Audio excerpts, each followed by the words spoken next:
Recovery Sort Of is a podcast where we discuss recovery topics from the perspective of people living in long-term recovery. This podcast does not intend to represent the views of any particular group, organization, or fellowship. The attitudes expressed are solely the opinion of its contributors. Be advised, there may be strong language or topics of an adult nature.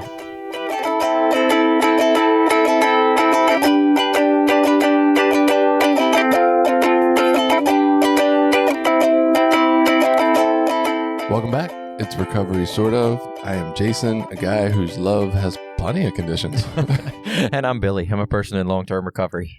And it's the last spiritual principle of the year, even though I think we're going to continue right along with spiritual principles next year because we don't have many better ideas. But no, it's spiritual principle time for December. Unconditional love. I got to be honest, I did not think some of these things that we've covered as spiritual principles that I took out of the Narcotics Anonymous Step Working Guide. Like, that's where I got them from. I didn't make them up or, try to interpret like some reading and say, this is the principle in this. Like, I went in, and if you've ever worked the steps out of the Step Working Guide, like at the end of each step, it has a section called Spiritual Principles, and there's 4 or 5 listed, and you answer some questions about them, and they, little readings about how they apply in the step.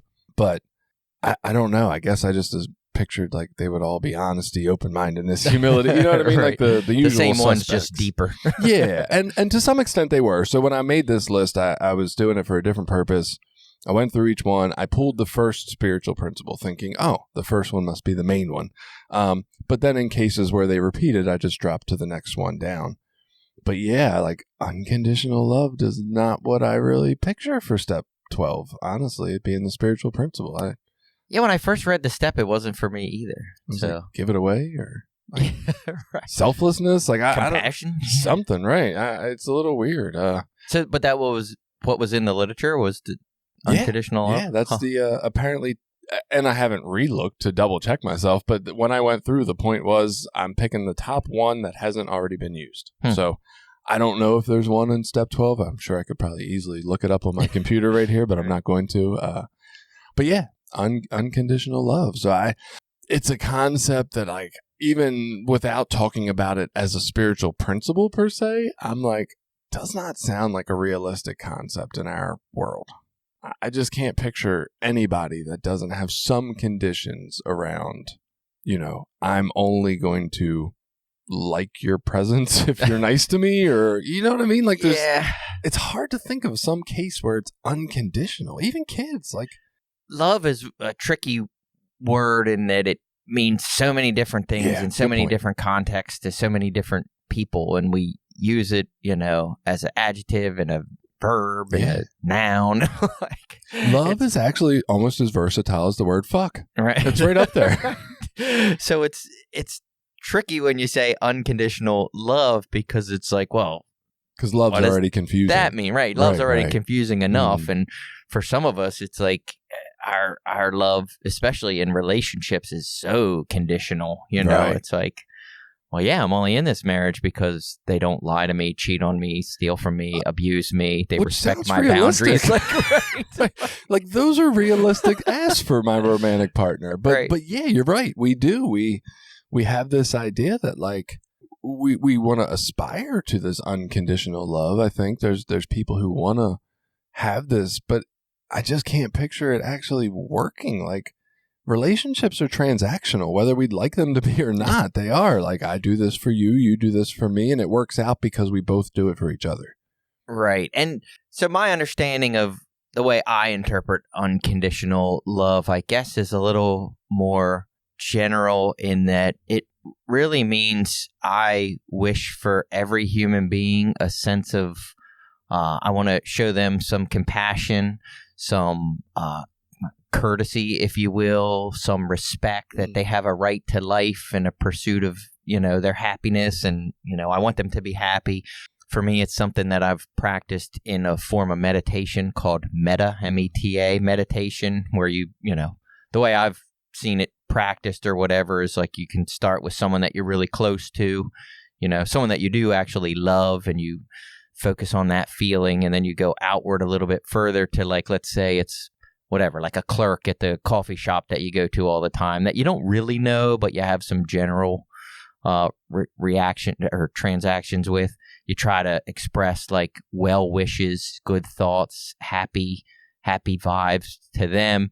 And then you expand that out even further to like someone that you don't really like or don't really know at all. And then out to like the whole world. Right. And so the idea isn't necessarily that I am going to give away everything that I own or like give all of my time up all of a sudden to any person that walks down the street. It's more like, okay, I can appreciate that like other addicts that are suffering in the world. If I see someone, walking down the street who's obviously, they're doing the nod or whatever, standing on the corner, or they're, half out of it walking down the street, that I can think, oh man, that's really terrible. Like I really wish that person could find some peace. I wish they could find some happiness. Maybe if there was some way that I could help them in that journey, in their life, like I might be willing to do that. Like for me, that's kind of more the idea of unconditional love. Not necessarily that I'm going to like pull my car over and be like, oh, what do you need? Here's, $1,000. Let's get you in a house. I feel like I'm going to argue two different things on this episode already. Like I'm going to have this argument about love, and then we're going to have an argument about unconditional love. How do you define love, right? Like, I mean, there's this age-old argument of like, is it a feeling? Is it an action? Is it a thought or a way of being? Like, I can't say that I have a complete concept of that. So maybe that's where we need to start with this, even though I feel like that's going to be painstaking. But like for me, what is love, right? Baby, don't hurt me. Now, I don't know completely. I think it is. I will say, I think the feeling of love is pretty useless if the action of love doesn't exist. So I would say the act of love is probably, in my mind, more important than the feeling of love. And I actually think, if anything, the feeling that comes with love can be built by the act of love versus the other way around. Like you could feel love for a person, but if they hurt you, like you don't want to do nice things for them. You want to like, fucking break their car or windshield or, pop their tires or something. We got songs about this. Carrie Underwood sang one. Like, come on. But the act of love, just I'm going to, like, more like what you described. I am going to be this kind person in the world and give these people positive vibes of hoping they all do well, whether I know them or not, or whether they've wronged me or not. That I feel like is much more useful in the world. What's your feelings about love? What is love? Yeah. So the connection and intimacy that I can have with someone that I'm close to, that's in my sphere of, life on a regular basis, is much deeper. I feel like I have to set some parameters around that, or else I set myself up for abuse. Obviously, in the world of like caregiving and compassion and therapy and all that stuff, there's, I believe, lots of training and stuff that goes into like healthy boundaries for that shit. Like you don't want to get too far in, or like you get sucked into someone else's drama. You put yourself in harm getting too caught up. So is that, I don't know, in your experience or training with that stuff, is that like love gone awry? Like, is that like too much love? I don't think it's too much love. But it, if we were going to not dig deeper and just talk about unconditional love, I think the one place I would say it might exist would be in like codependent relationships, right? Like this, I will do anything for you no matter how badly you treat me kind of idea, which was unfortunate, right? I don't want to laugh at people in that situation, but that's the first thing I think of. In an actual unconditional love in practice does look like abuse, unfortunately, if both people aren't on the same page with providing that. But I think people in situations that are more codependent, or maybe more, I'll put this person before myself, I think that's more of them struggling with the fear of them not being enough versus like, oh, I have too much love to give and I'm just giving it to this person freely while they abuse me. Yeah. Okay. Well, and I'm thinking, I guess, so if I think of love in like, I don't know, I guess I'd call it like layers. You know what I mean? Like there's love, like, of love. Yeah, well, there's like the top, what I would call like the surface layer would be like, oh, I love ice cream, or I love my dog. That's like the crust level of love. Yeah, like the very top. And then it's like the love I might have for like, coworkers or friends or people that are in my life. I'd be pretty hurt or, maybe upset if something happened to them. And then there might be like my kids and family members, and then it's probably like my wife, something like that. Just Right. That's a general, but something like that. I guess for me, if I thought of unconditional love, that's actually at the very top of all that. Like, Really? that's required to You think of build that to as those lesser. other things. Huh. Yeah, it's not the bottom. So, and that's what I was just sitting here That's thinking of. Is fascinating. I think that's a foundation on which things are built. Like, I can't have romantic love with my wife if I'm not starting with some level of unconditional love. And as I make a deeper love commitment, it puts conditions on it. You know what I mean? Like, the idea behind that, when I say it, is that I think every human being has a right to exist. They have a right to life. I don't wish harm or pain or suffering on anyone. When I see another person suffering, like, it makes my heart ache, like that sort of thing. Like, wow, every person should have a right to like thrive and an enjoyable life and, freedom, like all those things. Like, we all should get all those things. There's not a shortage of that available. We act like there is. I know we do. But there's not a shortage of that available that I need to be like, well, they shouldn't have it and I should have it. And no, everyone deserves that in some level. And so I need to start there before I can have like an intimate relationship with my children or my wife. If I'm not starting there, I don't know that I can have those other things. So your take is new and fascinating, but I don't think I agree with it. It's new to me too, because it just crossed my mind now. Well, I mean, it's cool. It's cool to talk about. I like the concept of how you lay it out. I don't disagree with there has to be some base level of like goodwill towards the world in order to have these deeper levels of intimacy and connection. I totally agree with that.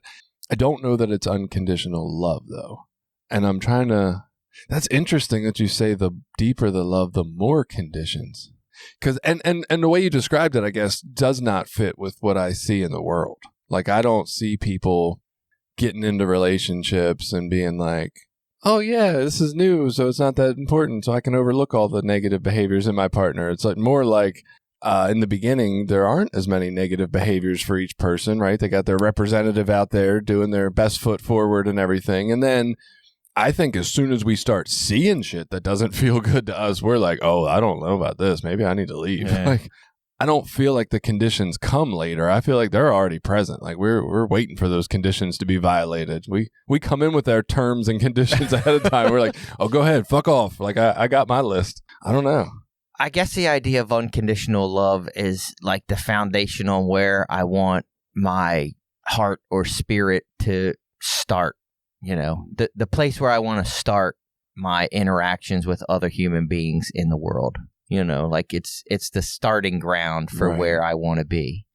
I think, if anything, so I did talk with Caroline a little bit about this concept of unconditional love and saying, like, I really don't know what we're going to talk about this week. And she was kind of laying it out the way I think it's meant in the 12-step program, right? Like, kind of like, I want everyone to succeed. I don't have ill feelings towards people who, even if I don't necessarily like them or they're not my favorite people, like, I still want them to thrive and grow, like you were talking about. And I said, okay, I totally agree that concept is present in 12 steps. And I think that's very valid. And I think a lot of us got the idea in 12 step that that's what we were supposed to be aiming for, right? But that doesn't feel like unconditional love to me. That feels like unconditional goodwill, or what we would call in the therapy world unconditional positive regard. Like, I'm going to look at you in a positive light no matter what you tell me you did. But it's not love. Like, I don't walk out of therapy like, I'm in love with all my people. Like, that's not it. Like, for me, when I'm practicing these principles, I mean, I think in an idealistic state, that much deeper version of love is good. That idea that people would volunteer or give freely of their time to help the suffering of others, that they would, there are people in the world that give, tremendous amounts of money to causes that they like. So I think that's an idealistic, I don't know what you want to call it. Like the perfect level of practicing this unconditional love probably looks a lot different than what you see from most people on a daily basis. But I think that's the same for any of the spiritual principles. You know what I mean? Like we are all striving to be honest. We're striving to be, kind, compassionate, loving, caring, acceptance. Like we strive for those things, but none of us is perfect at them. And we get, hopefully, if we're continually improving our spiritual growth, we're getting better at them as we go, So my starting point for unconditional love is probably very surfacey, and hopefully if I continue to practice it over time, it will get much deeper. I gotcha. I was thinking when you were saying the story a couple minutes ago about wishing this, ability to find happiness in the world for everybody and to do what makes them thrive and to feel like they belong here. And I was picturing, and maybe, do I just do this to call you out? I don't know. I was picturing when you said that, I was like, but what if one of those people who you're wishing that for took away one of those abilities for somebody you love? Basically, what if somebody murdered your kid, right? What if they took away your child's ability to thrive in the world? Would you still feel those well-wishing, you belong here, you deserve to thrive in the world feelings towards them? Like, that would be tough. It would be tough. That's where it's conditional. For me. Right. And again, we're striving to live in this spiritual place, because what I've learned, at least, and I haven't had anyone that's murdered a kid, but I had a kid molested by a relative, and that was pretty devastating. And that's, it's tough. Like, I don't know that I'm in a place of unconditional love towards that person. I think if anything, I was able to make it, and he's dead now, so I don't care that much. But I think I was able to make it more to a state of indifference, which was okay. I was okay with that. I think it's funny. My wife and I were talking about this the other day. I think that's where I'm at in my life with the person that sexually abused me, because she was asking, well, do you know where he is, or is he in jail, or what? I said, I don't really know. In fact, I don't think about him that much, and I don't really care. I said, I'm pretty indifferent to whatever's going on in his life. I don't wish him harm, but I don't really care. So I guess where I was going with that is, when I was in those places of suffering because of the harm that was caused to me, most of that suffering is self-inflicted when I'm caught up in resentment, anger, fear, like all that stuff. I'm the only one suffering from that. That person that caused me all that harm, or that caused my kids that harm, was not suffering because I had all this anger and bitterness and resentment in my heart. For me to be able to let go of that anger and bitterness and resentment and say, hey, I hope that person is at peace. I hope that they're found some place that they can be happy and be well and not harming other people. That's the best place for them to be. When I can let go of that hardness and that anger, I feel better. That's fair. I do want to just throw in, I completely disagree that it was self-caused in any way, shape, or form. Wait, I'm sorry. You mentioned in there, you said, all this stuff I was doing, it was all things I was creating for myself. Like you were creating your own suffering for yourself. And I don't, I completely disagree that you created that yourself. Right. The other piece of that I'm not sure of, and this is totally me just riffing off my own brain, so don't take this as gospel for sure. But to me, while I could see the way we look at it in our society, where we would say, oh, I moved away from anger to indifference. That's on the path to being kinder to this person, or unconditional love, right? I think I would actually disagree with that too. I feel like we could move towards unconditional love, but if we did, we would move away from indifference. I feel like indifference is almost that numbing. Correct. Yeah, so I would agree. So I don't know. I don't know that that's on the path to unconditional. That might be the other direction. Yeah. I don't necessarily think. Yeah, I agree with you there. I guess when I said that, I just meant for me, an indifference is is a better place to be than full of resentment and anger. Like being able to be in that state is a better place. But I don't know that it's moving towards love. I don't know that I'm going that way. Well, I would agree it's a less uncomfortable place, right? I just, I'm not sure I don't know that you're still not carrying it somewhere. Right. You know what I mean? Because I don't know that it's like the version of like, and take this with a grain of salt, because I don't know when we've actually dealt with or processed or healed or grown. Right. But, you know, I could see that being like not doing those things and just finding a way to stuff it somewhere. And that could be causing its own issues. Funny. It's interesting you say that, because I had been pretty, I don't know, I would say like a lot of people, I think I had gotten pretty annoyed with this idea of like triggering and all that stuff. Like it's on its surface, it sounds like a dumb idea. Right. But when I look more deeply at my life, I can see, you know, times in my life that I was traumatized and then being in similar situations, and that causing like a feeling of like re-traumatization. And It's like, oh my gosh, like that is a thing that can happen even on like some surfacey level stuff. Yeah. You know, and a surface reaction to a situation or whatever. It's interesting. It is. But anyway, back to the unconditional love part. Well, maybe that's unconditional love for myself. Like I got to give myself that place to allow myself to be vulnerable, to be triggered, to not just place a judgment on that. Yeah. And the place to start, not that we're doing therapy here, but like the place to start for me and where I try to have people start at is just recognizing that it's hard to be where you are. Like that is the base level of compassion for everything, right? So you blame yourself for holding some of those anger and resentment feelings, right? Like as if it was your fault. Well, God, it's so hard to blame myself for this. God, it's hard to feel this. It's hard to feel all this anger, right? Like we don't have to be like brain surgeons to figure out what to send compassionate to ourselves. We can just start with, it is fucking hard to deal with this feeling. Yeah. That's compassion enough in the beginning, right? And from there, it gets better. You start realizing like, what part of you is feeling like it's missing a feeling? You know what I mean? Like, oh, I'm just really feeling like I'm not getting the affection I need right now, or I'm not getting the attention I need, right? And then you can send some more cultivated messages to that kind of inner part of you. But just, at the base level, this is fucking hard. Yeah. It is.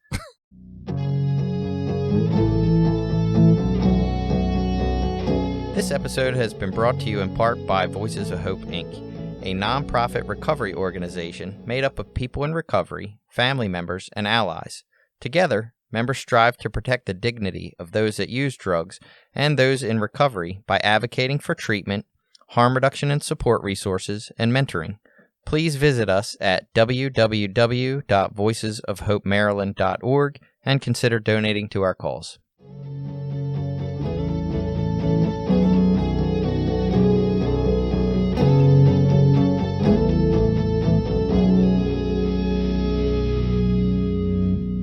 We get into, at least for me, I got into the 12-step process. I started hearing some of these principles about, hey, you know, listen to the message, not the messenger, you know. I thought it was listen to the message, not the mess. Yeah, well, either one. Like, you know, you're trying to, nicer. Principles before personalities, like all that kind of ideology. And then when I hear that within the program, whether that's in meetings or in service, you know, committees or whatever, I start to appreciate, oh, okay, I see what that principle is. And then I can take that same principle out into my job, let's say, and say, oh, I have a coworker that I don't necessarily agree with. I can, you know, learn to, disagree without being disagreeable or whatever, you know, like trying to practice that stuff. Right. So I guess for me, that is like that foundation of unconditional love. It's like learning to do those sorts of skills. And as I widen that into my world, as I get better at that practice, now it's like, oh, I can listen to people with different political views than me. I can have a conversation with you where we don't necessarily agree or look at something the same way. And I don't have to get like, you know, angry and shut you down and close my mind off to that idea. I can be like, no, you're a person that deserves to be heard and respected. And, you know, again, that doesn't mean at the end of the conversation I'm going to agree with what you say, but I don't have to be like rude or disrespectful. I can give you compassion, you know, a little bit of caring, a little bit of attention, to express an idea. And that, I think, is lacking tremendously in the world. As part of that, it's most of us do seem to be very conditionally loving to people around us. You know what I mean? Oh, yeah, I'll listen to people in my political party. I'll listen to people that are in my particular fellowship. I'll listen to people in recovery that have my ideas that I have about recovery. But you people over here that have some other idea, like you're fucking killing people and you're hurting people and you're terrible. And it comes with all this judgment, Whereas if I can say, hey, wait a minute, like we're all human beings here. We all have a right to an opinion and an idea. Doesn't make it great. It doesn't mean it needs to be right or that I need to agree with it, but I can at least listen. Yeah. Let's dig into some of the definitions. I mean, there's no real great agreed upon definition across across research, but at least we've got some ideas that we can talk through. So, one that we have is the selfless act of loving someone with full acceptance and without expecting anything in return. The selfless act of loving someone with full acceptance and without expecting anything in return. By that definition, do you feel like you have unconditional love for anyone or anything? Well, that loving part gets in like...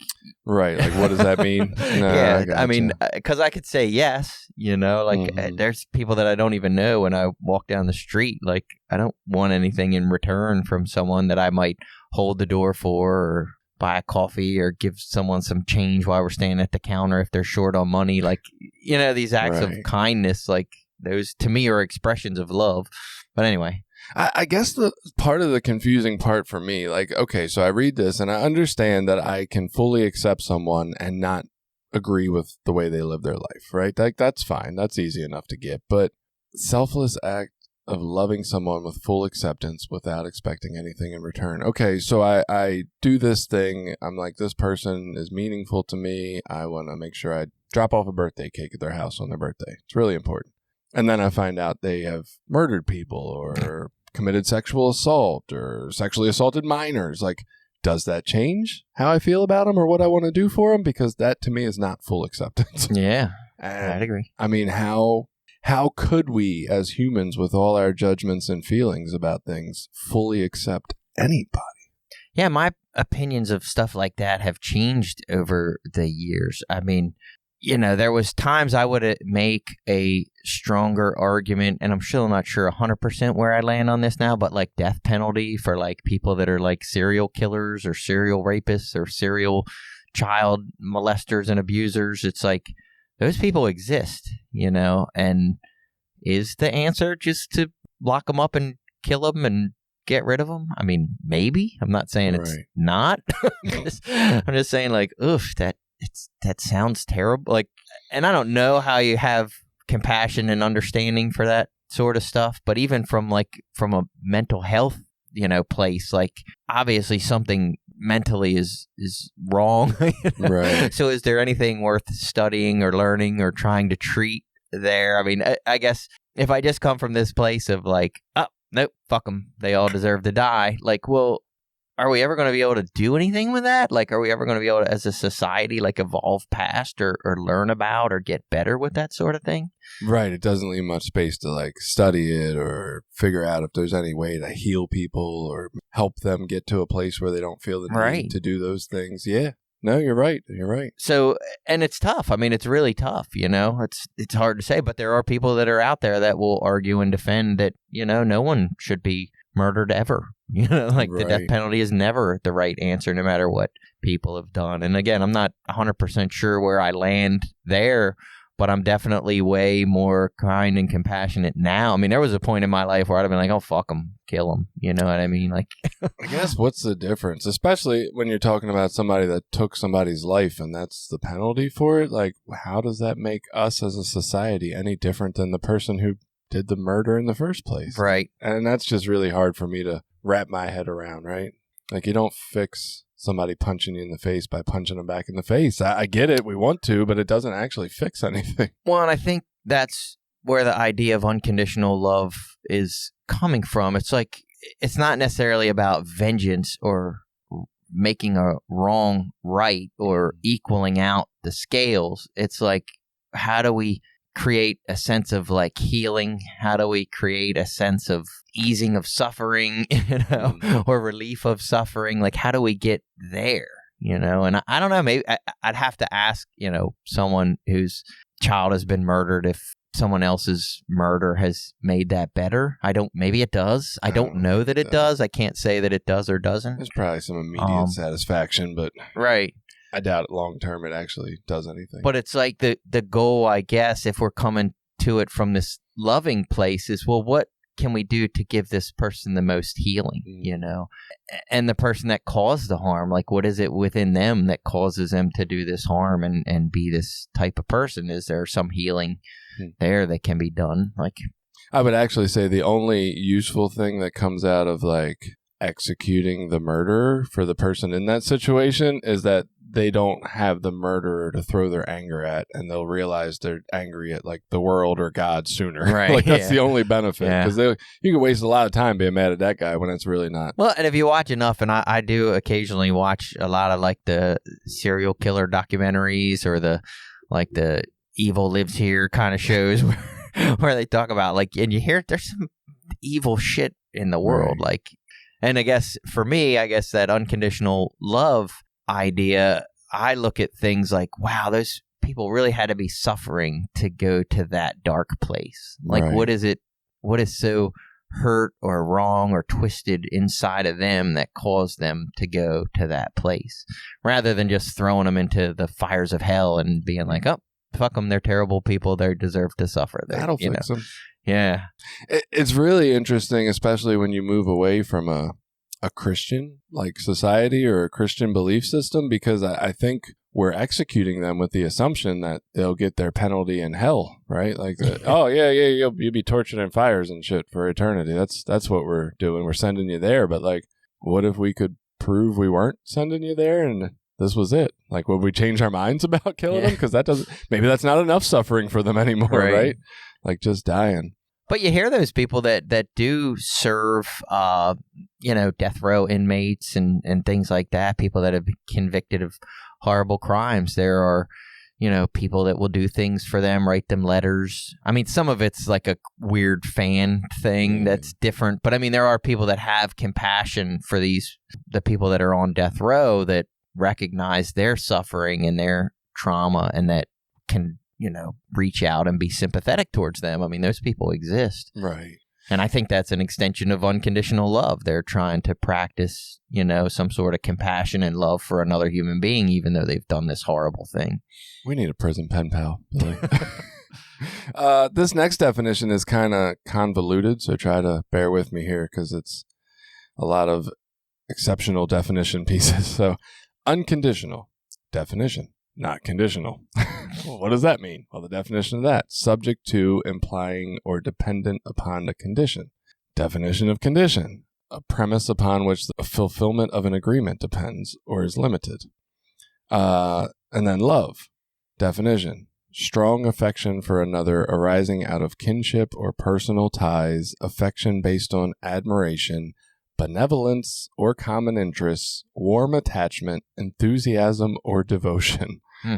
Yeah. So, basically practicing one of these forms of love, which this sounded like it gave like 7 different ways you could show love to someone, and with, lacking the need to fulfill any agreement or conditions around it. I don't know that changes anything. It's just a very technical word by word definition. But, the first thing that comes up for me when we talk unconditional love, and this, I wanted to say it in the beginning and maybe I should have, but whatever. But I think the first thing people think of is kids.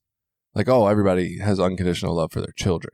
And I'm not saying they don't, but I don't think we act as parents in ways that convey that message of unconditional love. And I do actually, the reason I want to bring this up is because I think this is one of the bigger problems in our society, is that the way parents feel this unconditional love is getting lost in the mix of parents. I try to avoid the word trauma because everybody wants to run away from it because it's such a buzzword. But like, parents went through something, and because of their nervous system reactions to life and other people's actions, it's not coming across to the kid as in experiencing unconditional love. So it really doesn't matter what the fuck the parent is giving. Right. It matters what your kid gets. And like, if you're yelling at your kid because they did something in a way that is not what you wanted them to do behavior-wise, that's not unconditional love. Like, Right. I think we can float through the world and not really take a look at how our punishments, our anger, our frustration, our belittling, our yelling at our children does not create an environment of unconditional love. It creates an environment for a child of, holy fuck, I better get my shit together because they're getting ready to like kick me out of here and I'm going to die because I can't get my own food. Yeah. I guess when I heard those 7 words or 7 different ways of love, like to me, those are all parts of love. Like they're all needed to be loving. It's not one doesn't give you that love. And why I say that, back to the parenting thing, was I have no doubt that my mother loved me to the best that she could. I never had a doubt that she would be there for me financially, that she would try to help me in any way that she could. But I did not grow up in a household that was like nurturing or caring. You know, it was, in fact, quite the opposite. We didn't get a lot of hugs and a lot of I love you and a lot of that unconditional feeling of love. The love that I felt like I grew up with was very conditional. You know what I mean? And you know, I wasn't raised in a place where like my feelings mattered. You know, I was taught actually the opposite. Like, your feelings don't matter. Do what you're supposed to do. Shut up. You know what I mean? Stay in your lane, like all those things. And I didn't feel like I was honored, you know, as a person, as a kid. And so that muddles up this idea of love, because I would say I do not doubt that my mother loved me. Right. You know, like, so it's confusing, you know, and it's confused my understanding of love as an adult and how I act in love in my relationship, what I do with my wife or my children. And it's taken a lot of work to figure out, like, you know, when we talk about spiritual principles, and you and I have talked about this a couple times on a couple of these different episodes, none of these to me exist by themselves in a vacuum. Like, this idea of love can't exist without like compassion and empathy and, you know, acceptance and humility. Like, all those other pieces are needed to be practiced as well to fully practice love. I mean, again, all these we're doing these things to the best of our ability on any given day, but it doesn't mean we're doing them perfect. You know, we're falling short in a lot of areas in a lot of these all the time. No, absolutely. When you were talking about the story and saying, you know, I've come to this place where I can like talk with people of other political, you know, affiliations, and we can just have nice, normal conversations, but you don't see a lot of that in the world. I was ready for you to be like, and that's how open-mindedness ties into unconditional love. I was like, here it comes. Let's go tie these in. Yeah. You're right. I mean, none of us are going to, I don't think, practice this perfectly. You know, we fall short of everything. But I guess, and this is where I like, honestly, the therapy term unconditional positive regard better than unconditional love, because I feel like it's a much more accessible thing for me. Yeah. Like, it's definitely way clearer, feels clearer. Yeah. Well, and it really, with words and language, describes exactly what I'm trying to accomplish when I'm parenting my kids, for me at least. My belief is I do want to give them this feeling of unconditional love. And what I was doing was not giving them that, right? I can be, and have been in my life, like a loud, angry, scary guy to little people. And I, you know, trying to move away from that. Unconditional positive regard is, for me, describes like, when you walk in the room, even if you did something I'm not a fan of 3 hours ago or 3 days ago, I'm still excited to see you, right? Right. When you do this thing, or when I find out this information that you failed a class this quarter or whatever, I'm not angry at you. I tell you, hey, man, you know, you're really smart, kid. Like, I know it doesn't take a ton of work for you to pass classes, and so seeing this is a little disappointing. You know, I totally love you still. Right. And it's delivering it in that calm, I still love you. I'm just letting you know, like, I really think you're capable of more. Hey, maybe you had a rough semester and you didn't get it, right? Okay, we'll pick it up next quarter or whatever. But the unconditional positive regard, I think, is easier for me to tune in my brain to, like, this is what I want it to look like and act like. Whereas unconditional love just feels way too free floating. Like, I don't know how to express that. Yeah. But I do know how to express this positive regard at all times, even when I'm disappointed or let down by their behaviors. And I think that feels in my household over the last year like it has made a huge fucking impact for my children. Yeah, for sure. And again, I feel the same way like at my job. I try to do the same thing there. Like, hey, we're all here trying to make a living. People are going to make mistakes. We're going to fall short. If we do, let's fucking talk about it. Let's not. Right. I'm going to mess things up. You're going to mess things up. That's all part of this, what we're doing here. But in my house with my kids, that's become important as well for me to try to set the tone that, my love or my commitment to them isn't based on how clean their room is or what chore they forgot to do or what thing they left undone at school, really trying to be aware of, this love that I show you is a love for your existence as a human being and for who you are as a person, not because of actions that you do. That please me. And a lot of that's come from work that I'm doing on myself. Like I look at my issues that I have in relationships or even, my relationship to like self-worth and self-esteem and how I value myself. And I am a person that judges myself a lot off of doing, like achieving things. My self-worth comes from achievements or getting things done or positive compliments and things like that. It's like, it's not out of like, hey, I'm a person that has a right to exist. Right.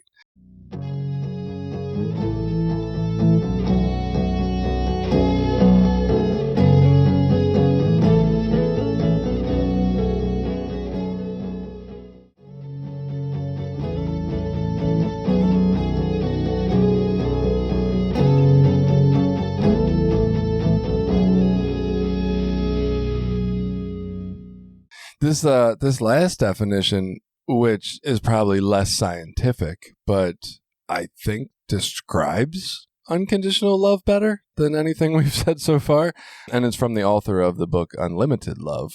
It says, unconditional love is to emotionally affirm as well as to unselfishly delight in the well-being of others, and to volitionally engage in acts of care and service on their behalf without expecting anything in return. I gotta be honest, I don't know what volitionally means. Yeah. I would think it means with like intention, with like I will intentionally. Volition, the faculty or power of using one's will. So there you go. That's what volitionally means. Of your own accord, basically. You're choosing to. So to emotionally affirm and unselfishly delight in the well-being, and to, of your own accord, engage in acts of care and service on their behalf. So nobody's making you without expecting anything in return. I don't know. That feels more descriptive of what I would be trying to do with unconditional love. I feel like that at least gives me like, oh, okay, something to aim for. I know what that picture looks like to some degree. And I hate to say, but I immediately think, so God of the Bible is not unconditionally loving. It does not sound like. There's a lot of conditions on that.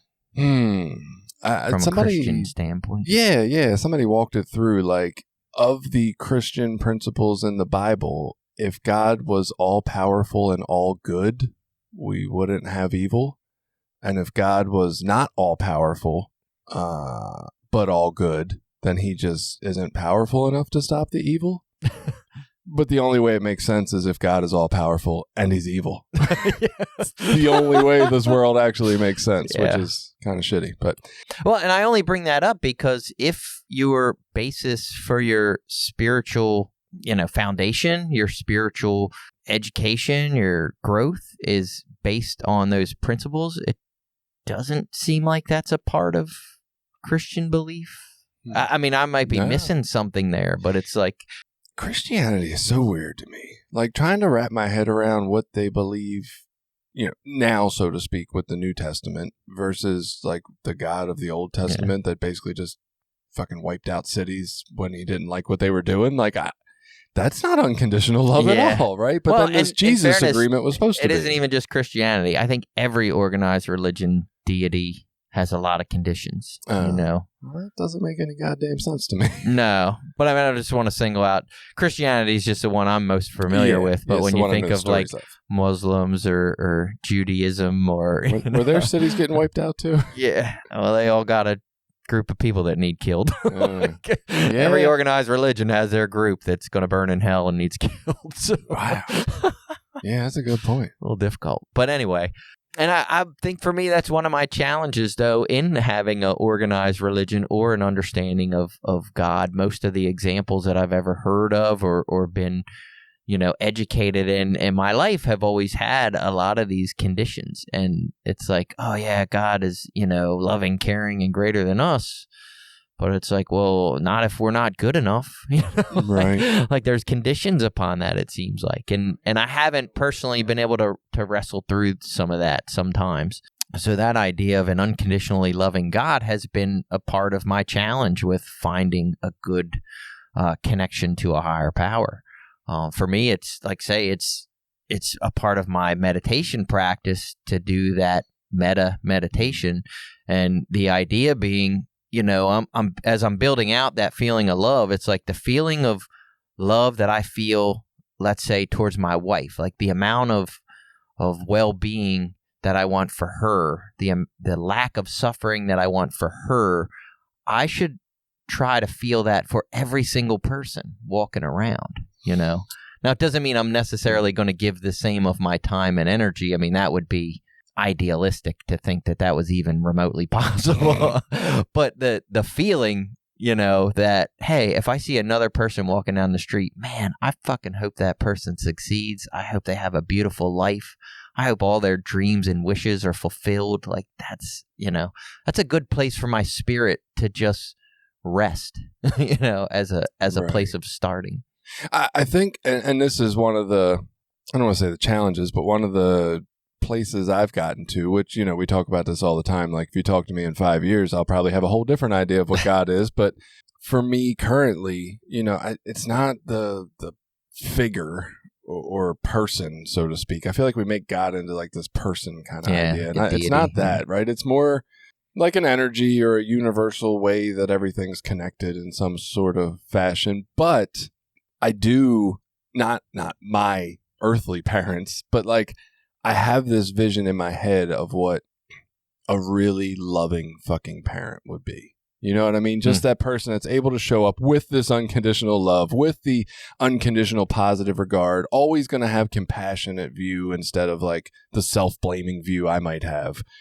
And that's who I picture as my higher powers, like, I guess, attitude or personality. It's just this warm, loving, like almost like a warm, loving grandfather or grandmother, if you can picture it, right? Where the grandkid could do no wrong. Like that's my picture of a higher power. And I feel like when I need to go and communicate with my higher power, that's a great reception, right? Like that's a warm place to go. And it does feel like that parental love without all the conflict that the world puts on it of like having to go to work and the stress of keeping your marriage together and pay the bills. And like that gets in the fucking way. But like this one is that version of that that's just pure. And I feel like that's what the fuck, if I can create my own God, that's what I want it to look like. Yeah, right? Like for sure. Loving and caring. The unconditional love for your partner. I guess the thing that I think of, right? Because, me, I'm always trying to go against or disprove or whatever. I'm like, okay, so when is the time when that wouldn't exist? Well, when my partner does something that hurts me, right? If they're not thoughtful, if they don't get me something for dinner when they get the rest of the family something, or God forbid, they would go out and sleep with somebody else and hurt me in that way or lie to me or something, right? Am I feeling that unconditional love feeling in that moment? Because that's when I need it the most. That's when I need to show up and be like, have the understanding that they didn't do this personally to hurt me. They did this because of some way they feel inside themselves, and they were seeking relief from that. So if I can do it then, I'm all in. That's unconditional love to me. But like if I'm carrying that 5 days a week, but then the other 2, when they're upsetting me, I don't feel like I have that, I probably got some more practice to do on that unconditional love piece. You know what I mean? Yeah. And I guess that's the way I look at all the spiritual principles. I mean, just in my life, I wish I could say like I'm 100% honest, but I'm fucking not. Right. You know? I don't want to be. Well, yeah, we talked about that, but I just mean even in obviously dishonest situations, like I have situations where it's just easier to tell a little white lie than it is, and most of them are trivial, but not always. Most of them are trivial shit around work, Right. We forgot a service call, so I'll call a customer and it's easier to say, oh, I'm sorry, we have a guy called out sick today. You know what I mean? Like, and it feels harmless. It feels like nobody's suffering from that, so it's easy to do. But the truth is, that's not fucking honest, And there's probably a way that honesty would work just as well. It's just not as simple or convenient, and I don't feel like it's going to give me the result that I want. So, but would I say that I'm an honest person because I'm honest 99%, or I'll be less generous, 90% of the time in my life? Yeah, I'm a pretty honest person. I mean, do I unconditionally love my wife or my kids or all of humanity every single day of every moment? Fuck no. I've had doubts where I'm like, I think I need to get divorced. I don't even think I want to be in this marriage. Like those times have happened. Now, it's not most. If it was most of the time, I would probably need to do something with that. So there you go. Everybody that listens at home, every week when you listen now, every 10 times Billy says stuff, one of them's false. And you get to figure out which one. That'll be the new game while you listen. So a psychologist came up with signs of unconditional love, like things that would point to this is what we're looking at, right? And his idea is these 4 signs.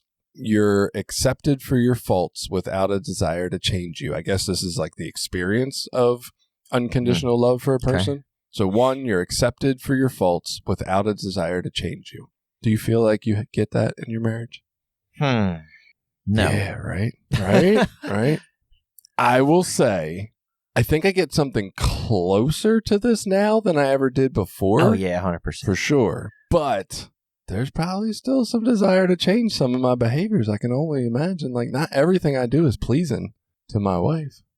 Well, and I just wonder, for me, like, is that more me or is that more the other? Like, why I don't feel that, And I can't answer that specifically. Yeah, because we're going to have our own perception based on how we feel about ourselves, for sure. So it kind of goes back to that parent-child relationship, right? It's less important what the parent is giving and more important what the kid is receiving. And those aren't always the same thing. Right. And so, like, yeah, I think the part of feeling accepted is probably going to definitely depend on your ability to feel secure in yourself and lovable. I think the part about the desire to change you is probably easier to parse out. Like, because you can there's some clear signs that your partner wants you to do some different shit. Yeah. But anyway, so the next one is your needs are paramount and viewed as valid. And that's a tricky one. I mean, what if you say your needs are something like, I need more time to myself? Is that something that's available? Like, I don't know, all the time. Yeah. I feel like I get that. I just don't know that, well. What if you went home today and you were like, I've really been thinking about this, Jen, and I just feel like I need to go get an Airbnb and be by myself for 2 weeks just to clear my head? Would that be like, oh, cool, where are you going to go? Or would that be like, how the fuck is the house going to be all right for 2 weeks? Well, I told her I wanted to do that for a week and she was okay with it. I was like, I just want to go out in the fucking woods by myself for a week and just be alone with myself for a week. And she seems okay with that. Okay, that's cool. Now, I mean, if I got longer, I don't know. Right. Well, and it's interesting because, I don't think we get to control what we need, and yet it's still hard to ask for it because it does put a strain on other people. Well, and of course, I'll say, my understanding of being an addict, sometimes I want some really ridiculous shit, and I'll start justifying or rationalizing shit in my head. So I got to kind of be careful. For me personally, I gotta kind of maybe talk through that sometimes and see what's a reasonable expectation of a need. Right. All of them. Yeah. All of them. Well, say the week alone by myself, I mean, I wouldn't necessarily describe that as a need. It's a want. It's a thing. It's an experience I would like to have to see how I can sit with myself. Whatever reasons don't matter that much. But it's not like I'm going to have a nervous breakdown or that I can't function or that I'm going to suffer if I don't I mean, I don't know. Maybe I'm Yes. going to suffer if I do it. I don't really know. Yes and no is how I feel about that. Like, we have a very interesting look at needs and wants. And I've held that view that our society holds for a long time, and it's starting to shift for me. So I don't know where completely I stand with it anymore, but I don't think our needs are just like food, water, and shelter. Like I'm starting to really think we have some other emotional needs that are actually a bigger need than we've ever given them priority or we've ever, noticed or known. And I would say that it's possible, like, we are actually, when we don't do these things we need, that we don't actually realize our needs, and we're like, oh, that's just a one, I can delay that and not do it. I think we're actually creating like a toxic physical / emotional environment in our body that is causing us to be sick. Yeah. I'm reading a book about it right now, so it's pretty fascinating. There's actual research that like shows these kind of connections, and we sort of just fucking ignore it for no reason, which is baffling. Yeah. But it's a really fascinating book of like stuffed emotions. The theory is that we've been separating this as like a brain that has thoughts and a body that goes through medical conditions. Right. And the theory is that that's not true, that this is a one word mind-body experience that is like your whole body is filled with this emotional experience, and it's actually creating a toxic environment for your cells to reproduce in, which is what's shortening the telomeres quicker, which is actually what's killing people. So it's like not expressing anger when you feel anger is actually leading people to have like cancer and MS and autoimmune diseases. And I'm like, fuck. It's just, I don't know. It's wild. I don't want to get us too off topic. Emotional suppression. Right, but I would say, like, if you view things that maybe are needs as wants and deny them for yourself, like, you could be shortening your life. Like, we don't really fucking know. Right. You know what I mean? So it really puts a whole new spin on, like, damn, am I really thinking through these the right way by denying myself? Well, and we do know, I mean, obviously, especially within male culture, this idea of, stuffing your feelings and not dealing with emotions like that has some pretty basic, obvious health consequences, as far as high blood pressure and heart disease attack. And all those things. And that's what he's talking about in the book. Like, we already have the evidence that all this is related, and we're just ignoring it on the bigger scale. Yeah. So there is, at least for me, like, I'm doing some work to address some of that now. I mean, unfortunately, it's taken till my 40s, but it's better than never. Yeah. Right? So, yeah. Yeah. I think we're going to really, in the near future, start to get a better understanding. If it's a measurable thing, maybe it's not measurable and we all just need to kind of buy in and believe it. But I do think we're going to start learning, man, that we have way more needs than we've realized. Oh, and just to give the ladies out there an understanding too, like, yes, men are taught to suppress every fucking thing, and the only allowable thing is anger, and that's only allowable sometimes and at some levels. Right. But women have the same exact shit. They're programmed from birth that their whole job, first, number one, is to be mom and wife above anything else. So, like, they spend their lives living in a way that's supposed to be giving honor to this role they are given, but really, like, they don't get to experience life as themselves, as a woman only, just experiencing life. And a lot of times there's almost a mockery or a shaming of, like, being overly emotional, you know what I mean? Oh, yeah. They're needy. A lot of that, right? They're emotional. They're clingy. There's all these negative connotations when people are really just trying to get their needs met. And those are needs. Yeah. We know those are.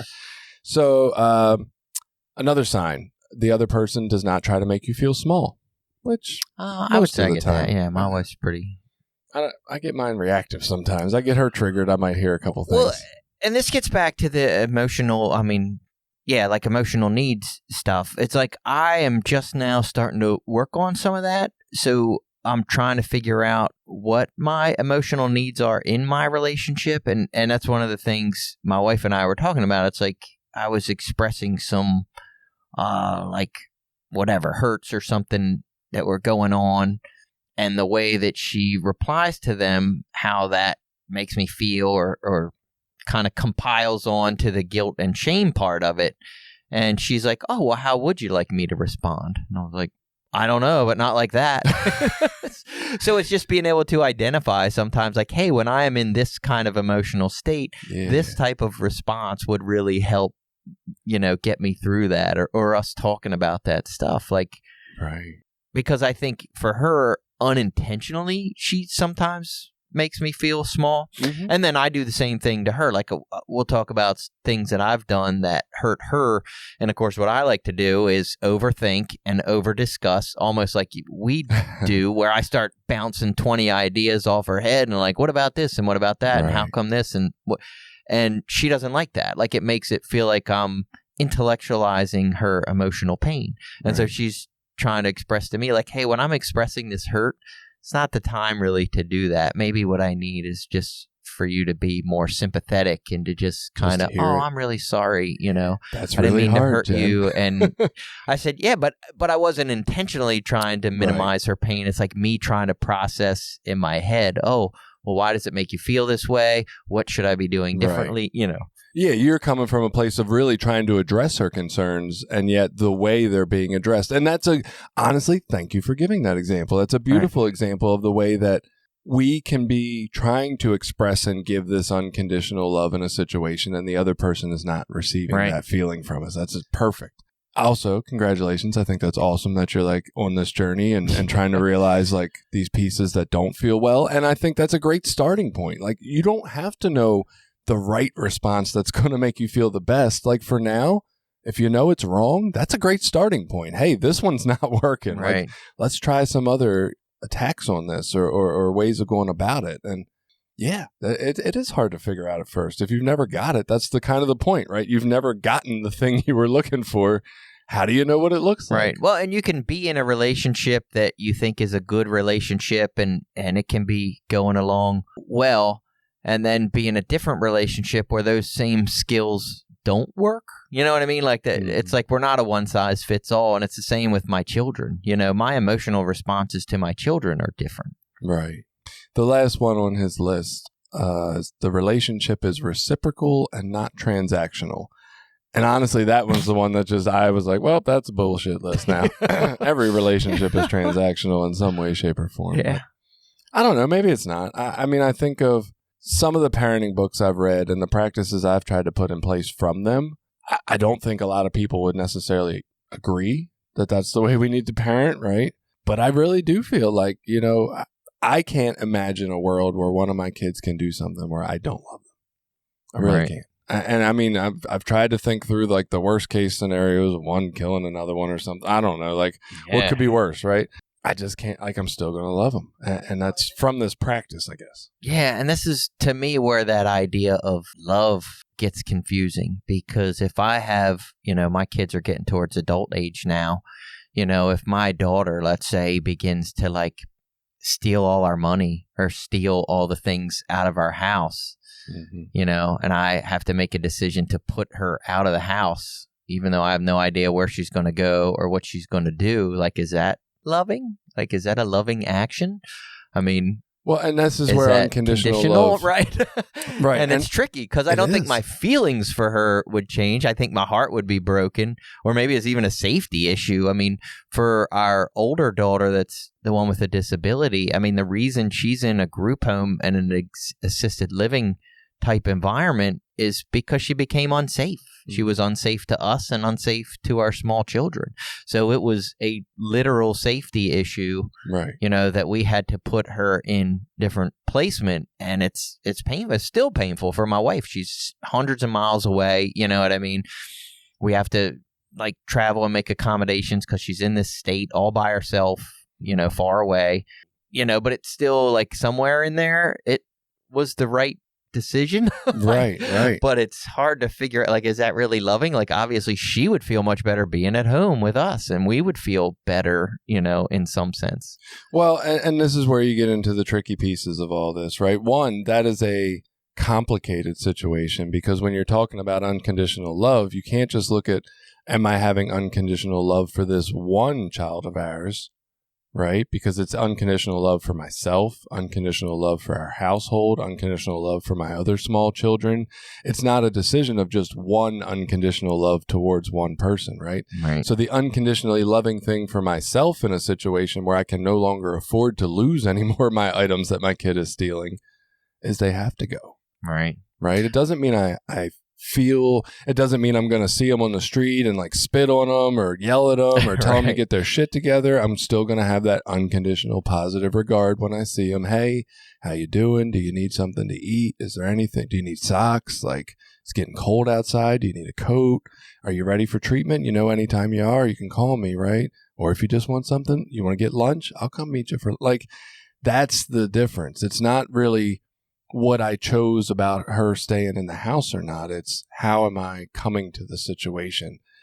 One of those things that, oddly enough, I heard early in recovery, and I thought one day I'll find out that's all bullshit, especially in the therapy world, that it's got to be.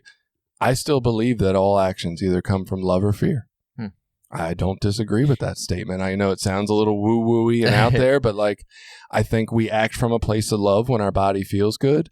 And when our body's in a survival state, it's in a place of fear, and that's where everything comes from. Fear-based decisions. And those seem like the two places, right? And so actually for me, if I wanted to increase my unconditional love, I would work around my insecurities and my fear, because the more I can lessen them, the less they get in the way of me being able to do what I think happens naturally. Yeah. And I would think too, if I could, with that idea in mind, if I could, begin to practice trying to remain in a state of unconditional love, like it would make my interactions with the world more loving and less based in fear. If I'm starting my days in a place of like with a meta type meditation or a prayer with love and good wishes and good intent towards everyone I come in contact with, like right. If I'm setting that intention that I want to love and be compassionate towards other human beings, hopefully when those decisions come up, I'll act in that love. Right.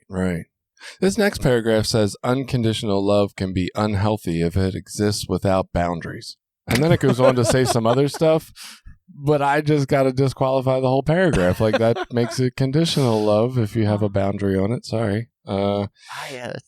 Doesn't make a whole lot of sense. So, 7 ways to practice unconditional love. These are not vetted by us. We just kind of copied and pasted them from a place. Love is not how you feel. It is more about how you act. I don't disagree with that. Yeah. I mean, I don't think it's not about how you feel, but I think it is more about how you act. Well, the tricky part about that is I just think of in our case where we put my daughter in an assisted living place, like that didn't feel very loving, but it probably was the loving act. Mm-hmm. I mean, it goes back to the idea of like your 3-year-old might want to play with the stove and they might be highly upset that you won't let them, and they might cry and they might throw a fit and they might break a toy. Doesn't mean it wasn't the most loving thing you could have done for them. Like, you got to save people and protect them. Right. Just because they want to do it doesn't make it the right thing to do. This says adapt your love to others, which is an interesting concept. I don't disagree. I mean, I think we do. Like your example, right? This person isn't experiencing this unconditional love that is exactly what I'm trying to give in this moment. So maybe I need to adapt. Give unconditionally to yourself. This is, yes, I would check that off. That's the hard one. Extra stars on the end of that. Like, if you do that, you will love others. Number 4, love can sometimes be uncomfortable. I don't even know what the fuck that means. I mean, if it's opposed to anything you've been modeled or shown in your life, sure, it will feel uncomfortable because it's not familiar, but I don't know. I don't know what that's trying to prepare people for. Yeah, I feel like I read that and I'm ready to go get abused. I'm like, oh, this is uncomfortable. It's love. It's perfect. Learn forgiveness. We talked about that. Show love to those whom you think don't deserve it. Ooh, that's interesting. Practice unconditional love with a simple act every day.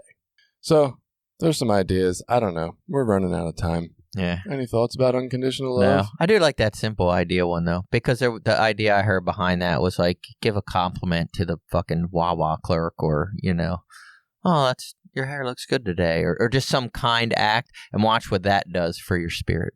Well, and we go back to this idea we talked about in the faith episode of like confirmation bias and, placebo effect. Like, what I have found from acting towards my children from unconditional positive regard is that I feel warmer towards them because I constantly or more frequently notice when they do something positive, which is what I didn't notice before when I was coming from that place of like fear and I got to get them in shape or they'll never make it in the world or I'll look like a bad person for raising these kind of kids. Whatever the fear was kept me seeing the negatives. And it's like acting from this place. It's like, oh man, they did a thoughtful thing. They took a bowl into the other room to the sink for somebody or something. You know what I mean? Like I just see it more and it's created more warmth towards them, honestly. And so I would just say the practice of it and even this practice of like every person I run into today, I'm going to notice something about them that I like. Maybe they smell nice. Maybe they got cool shoes. But what you were saying, like give these compliments. I feel like when you start looking for places to do that, you do start feeling warmer towards people because you see the places where they're doing it. Right. Like, that's cool. Yeah. And then the last thing I would say is if you struggle with the unconditional love because of our confusing and complex version of love, start with unconditional positive regard. That's a fucking great if you can get that down, you're doing better than most. I'm actually starting to wonder if that is love. Right, it is. I would say yes. Yeah.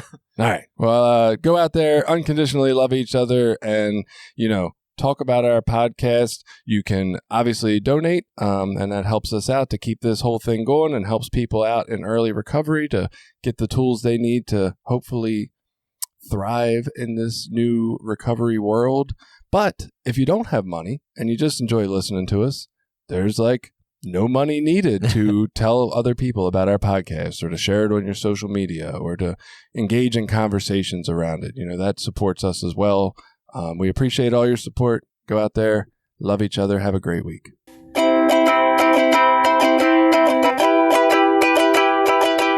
Did you like this episode? Share it with people you think might get something out of it. Check out the rest of our episodes at recoverysortof.com. Also, while you're there, you can find ways to link up with us on Facebook, Twitter, Instagram, Reddit, YouTube, anything. We're always looking for new ideas. Got an idea you want us to look into? Reach out to us.